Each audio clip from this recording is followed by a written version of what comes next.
तुमच्याही मुलांना खूप थकल्यासारखं वाटतं आणि ते खूप लो फील करतात, तर तुमच्यासाठी मी एक मॅजिक पावडर घेऊन आलेली आहे. तुम्ही ही जी पावडर आहे ती मुलांना सकाळ संध्याकाळ एक एक चमचा जर दुधातनं दिली तर मुलं अतिशय एनर्जेटिक फील करतील, याची मी तुम्हाला गॅरंटी देऊन सांगते. तर त्यासाठी मी ते कढाई घेतलेली आणि कढाईमध्ये मी साधारण 1 टेबलस्पून इतकं तूप टाकून घेतलेलं आहे. आता यामध्ये आपण एक एक करून ड्रायफ्रूट्स भाजून घेणार आहोत. सर्वात अगोदर मी इथे एक छोटी वाटी बदाम घेतलेले. बदाम जे आहे त्यामध्ये विटॅमिन ई असतं, त्याचबरोबर कॅल्शियमही भरपूर प्रमाणामध्ये असतं. तर मुलांची जी हाडं असतात ती मजबूत होण्यासाठी बदाम खूप फायदेशीर ठरतात. म्हणून मग आपण इथे बदाम घेतलेले. एक एक करून मी तुम्हाला इथे गोष्टी दाखवणार आहेत आणि त्यांची माहिती देखील मी तुम्हाला सांगणार आहे की ते आपल्या शरीरासाठी किती फायदेशीर आहेत. आता हे जे बदाम आहेत ते आपल्याला चांगले लालसर रंगावर भाजून घ्यायचे. यामध्ये जे डायटरी फायबर्स असतात त्यामुळे मुलांना जर कॉन्स्टिपेशनचा त्रास असेल तर तो त्रास देखील दूर होतो. त्याचबरोबर स्किन आणि हार्टच्या हेल्थसाठी बदाम खूप फायदेशीर ठरतात, आपल्या स्किनवर ग्लो येण्यासाठी. त्याचबरोबर हार्टची हेल्थ आपल्या हेल्दी ठेवण्यासाठी बदाम खूप फायदेशीर ठरतात. आता हे जे बदाम आहेत ते मी लालसर रंगावर भाजून घेतलेले. आता यामध्ये आपण बाकीच्या गोष्टी टाकून घेणार आहेत. आता याच वाटीने साधारण पाव वाटी इतकं मी टरबुजाचं बी घेतलेलं आहे. हे जे बी आहे ते देखील आपल्याला चांगलं लालसर रंगावर भाजून घ्यायचं आहे.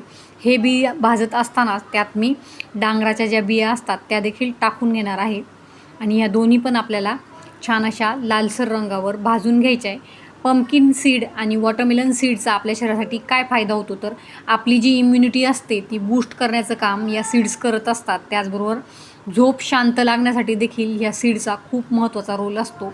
आपल्या बॉडीचं जे मेटाबॉलिझम असतं त्याला सपोर्ट करण्याचं काम हे करतात. त्याचबरोबर आपले जे रेड ब्लड सेल्स असतात त्यांचं प्रोडक्शन वाढण्यासही मदत होते आणि आपल्या हार्टची हेल्थ देखील सुधारते.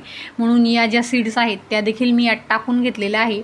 आता इथे या दोन्हीही बिया लालसर रंगावर भाजून तयार झालेल्या आहेत, त्या मी एका ताटामध्ये काढून घेणार आहे.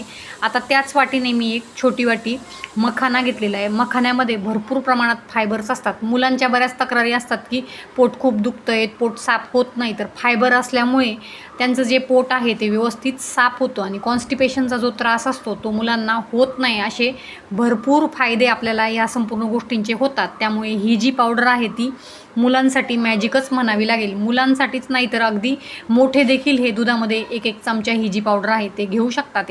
मुलं भाजीपोळी खाण्यासाठी भरपूर अशी नाटकं करतात, तर त्यांच्यासाठी हा एक उत्तम पर्याय आहे. तुम्ही एक एक चमचा जर ही पावडर दिली तर ते खूप छान एनर्जेटिक फील करतात. आता हे जे मखाने आहेत ते बघा लालसर रंगावर भाजून तयार झालेले, ते देखील मी आता ताटामध्ये काढून घेणार आहे. मखाण्यांमध्ये देखील भरपूर प्रमाणामध्ये मॅग्नेशियम, पोटॅशियम आणि कॅल्शियम असतं, तर ते मुलांच्या हाडांची हेल्थ सुधारण्यासाठी खूप फायदेमंद ठरतं. आता हे जे मखाने आहेत ते मी एका ताटामध्ये काढून घेतलेले. आता याच वाटीने मी पाव वाटी यात भाजलेले जे फुटाणे आहेत ते टाकून घेणार आहेत. ते आपण असेच टाकायचे कारण ते ऑलरेडी भाजलेले असतात. आता त्याच वाटीने मी इथे एक वाटी काजू घेतलेले. हे काजू आपल्याला लालसर रंगावर भाजून घ्यायचे. काजूमध्ये देखील भरपूर प्रमाणामध्ये फायबर्स असतात. त्याचबरोबर आपल्याला जर वेट कंट्रोल करायचं असेल किंवा मग आपल्या बोनची स्ट्रेंथ वाढवायची असेल तर काजू खूप महत्त्वाचे ठरतात. काजूमध्ये भरपूर प्रमाणात आयर्न, झिंक आणि मॅग्नेशियम असतं, जे आपली इम्युनिटी जी असते ती बूस्ट करण्यासाठी सपोर्ट करतं. म्हणून काजू मी यात टाकून घेतलेले आहेत. काजू आपले भाजून तयार झालेले ते मी ताटामध्ये काढून घेणार आहे आणि आता ह्या ज्या संपूर्ण गोष्टी आहेत त्या आपण मिक्सरला वाटून घ्यायच्या आहेत.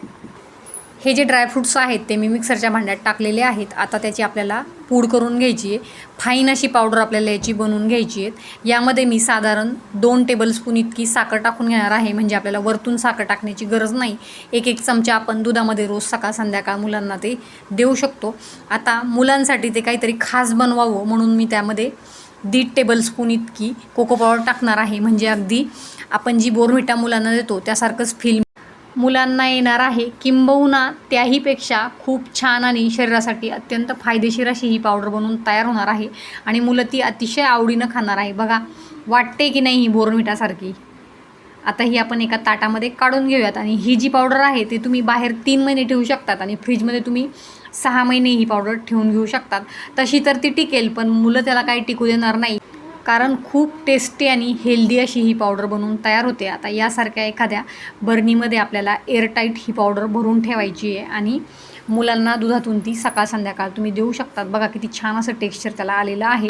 रेसिपी अतिशय सोपी आहे म्हणून मी तुम्हाला ती दाखवलेली आहे. तर तुम्ही ती नक्की ट्राय करायची आणि मला कमेंट करून देखील सांगायचं आहे की तुमची पावडर कशी बनली.